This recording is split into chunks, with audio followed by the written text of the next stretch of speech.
Nilioleka nikiwa na mtoto mmoja. Tumekaa na yeye, mimi nimefanya kazi Warabuni, tulivyokuja akanioa. Lakini tunakaa miezi 4 hanidari.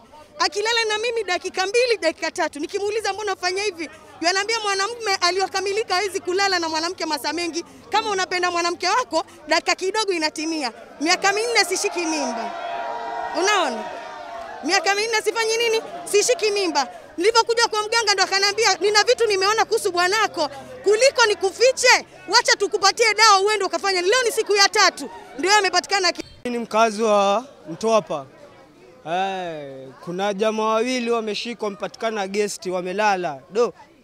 Imesemekana kwani bibi yake alienda juzi kwa mganga, anashindwa. Bibi yake anasema anashindwa mtimizi daily hata wamepiga miezi 4 miezi 5 bila yeye kumtimizia haki yake.